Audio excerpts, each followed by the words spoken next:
Hello everyone, welcome back to my channel Ratna Mondal. তোমরা সবাই কেমন আছো অবশ্যই কমেন্টে জানিও। আজকে হচ্ছে আমার যে কি হবে কি করবো আমি সেটা বুঝতে পারছি না। প্রচণ্ড পরিমাণ ঠান্ডা লাগছে। আর আজকে আমার একসঙ্গে দুটো ফ্রেন্ডের বিয়ে, মানে একসঙ্গে দুটো ফ্রেন্ডের বউ ভাত মানে সরি বিয়ে খেতে যাচ্ছি, বুঝতে পারছো? কি হবে কিছু জানি না, সব কিছু দুটো দুটো কিনেছি, দুটো জায়গায় ডিফারেন্ট জায়গায়, সেখানেও যেতে হবে। কি দিয়ে কি করবো কোনো রকম কিছু জানি না। তো যাই হোক, আর বেশি ভাটনাবকে, চলো রেডি হয়ে নিই। হাফ রেডি হয়ে বসে রয়েছি, এখন পুরো লুকটা কমপ্লিট করতে অনেক অনেক অনেক টাইম লাগবে, কারণ প্রচণ্ড পরিমাণ ঠান্ডা পড়েছে।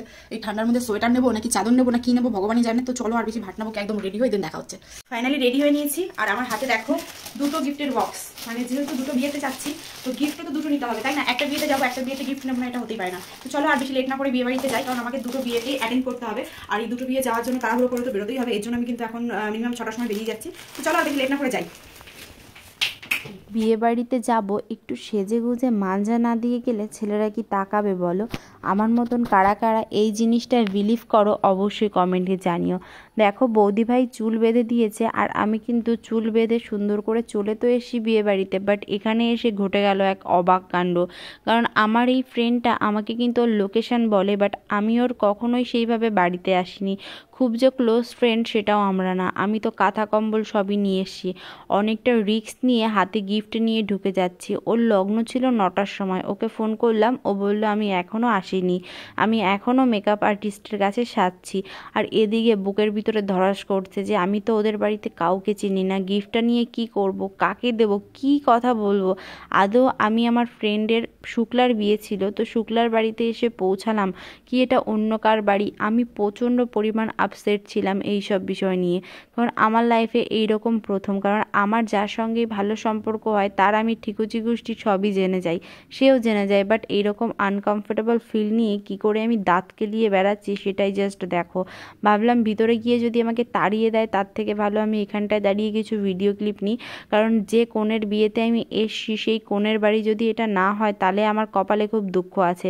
তো সেই কারণেই কিন্তু খুব সুন্দর করে আমি এখানটায় ভিডিও করছিলাম। আর হ্যাঁ, এবার কিন্তু মানে ফুচকা যে স্টলটা ছিল সেই স্টলেও আমি চলে যাচ্ছিলাম। কি কারণে জানো? কারণ ভিতরে যদি আমাকে ঢোকার পর আমাকে তাড়িয়ে দেয় যে না এই বিয়েতে তুমি মানে যে বিয়েতে তুমি আসতে চাইছো এটা সেই বিয়ে না, তখন আমার অবস্থাটা কি হবে। সেই কারণে অনেকটা রিস্ক নিয়ে ফুচকা খাওয়ার জন্য লাইনে দাঁড়িয়ে পড়েছে। আর বিয়েতে কিন্তু আজকে একা আসিনি, আমার সঙ্গে ভাই অন্বেষার দুজনই এসে মোটামুটি 3জনে মিলেই আজকে কেস খাবো একটা ধমাকাদার। তো যে কেস খাবো সেটা কি করে আমি সামলাবো সেটাই বুঝতে পারছিলাম না। তো চলো তোমাদের সঙ্গে বিয়ের মণ্ডপটা সাজাই। বিয়ের মণ্ডপের কাছে এসে আমি শিওর হলাম যে না আমি ফাইনালি শুক্লাদের বাড়িতেই ঢুকেছি। আর আমি কিন্তু ওদের বাড়িতে আসার পর কাউকেই চিনি না, কারণ ওদের বাড়িতে কখনো আমি আসিনি। একমাত্র আমার কিছু ফ্রেন্ডদের চিনি, তারা আসবে অনেকটা রাত করে, তো আমি নিজেও জানি না আদৌ তারা আসবে কি না। তো এখানটায় আসার পর গিফটটা ওর বাবার কাছে দিই, আর ওর বাবা কিন্তু খুবই একটা ভালো মনের মানুষ। আমি আসার সঙ্গে সঙ্গেই আমাকে বলে মা তুমি যাও গিয়ে কফি খাও, চা খাও, এইগুলো খাও ওইগুলো খাও। মানে আমাকে এতটা ভালোবাসা দিচ্ছিল কি বলবো। আর বিয়েতে কিছু হোক না হোক ডেকোরেশনটা এতটা পরিমাণ গর্জিয়াস হয়েছে কি বলবো। শুক্লা, তোর বিয়ের এই যে সুন্দর থিমটা করলি এই থিমটা আমার মাথায় থাকবে, আমিও কাজে লাগাবো। আমার খুব পছন্দ হয়েছে, বেশিকারে পছন্দ হয়েছে উপরের লুকটা। আমি তো বারবার এখানে বসে বসে উপরের লুকটাই দেখছিলাম। তো চলো শুধু দেখলে হবে, একটু খেয়ে আসি।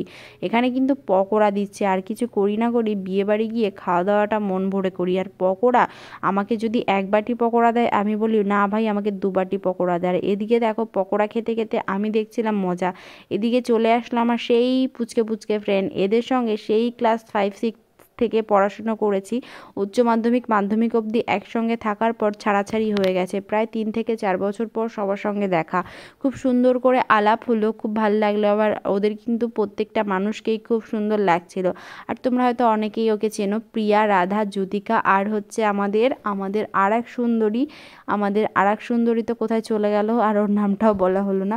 যাই হোক, দেখো আমার চুলটা কিন্তু অনেকটা 12টা বেজে গেছে, কারণ এত পরিমাণ নাচানাচি করেছি, এত পরিমাণ হাঁটাহাঁটি করেছি, আর কি করব। আর এখানে এই লাইটিংগুলোর সামনে এসে আমি একটু নাটক করছিলাম, কারণ ভিডিওটা তো অনেক সুন্দর করে শেয়ার করতে হবে, তাই না?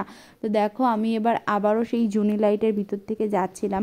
আর আমি কিন্তু পরপর অনেক খাবার খেয়ে ফেলেছি, আর এই নিয়ে আমার 4 নাম্বার কফি চলছে। আমি যেহেতু কফি খেতে খুব ভালোবাসি, সেই কারণে কিন্তু আমি প্রত্যেকবার বিয়ে বাড়িতে গিয়ে আর কিছু করি না করি টপাটপ করে আমি কিন্তু খেয়ে নিই কফি।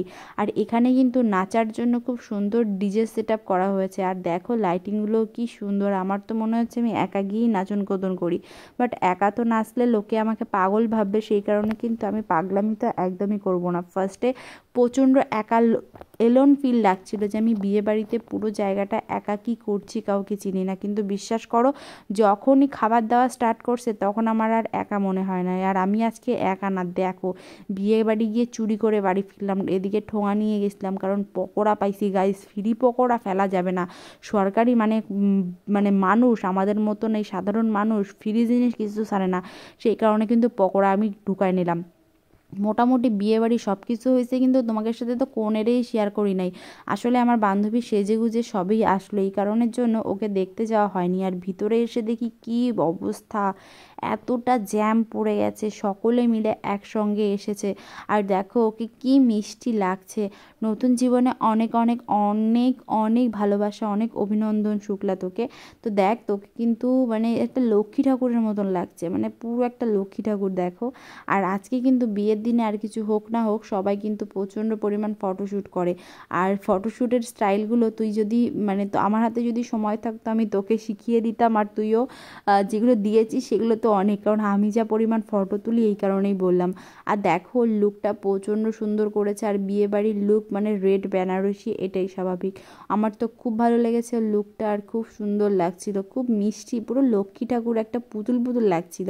আর এদিকে এক এক করে কিন্তু সব সুন্দরীরা যাচ্ছিল ফটো তুলতে। আর এদিকে ঘটে গেল একটা দারুণ ধামাকাদার একটা ঘটনা, সেটা কি না এখানে সবাই গিয়ে ওর সঙ্গে ফটো তুলছে, আর ও যেহেতু ব্রাইড ওর কিছু আলাদা ফটোশ্যুট তো করতেই হবে।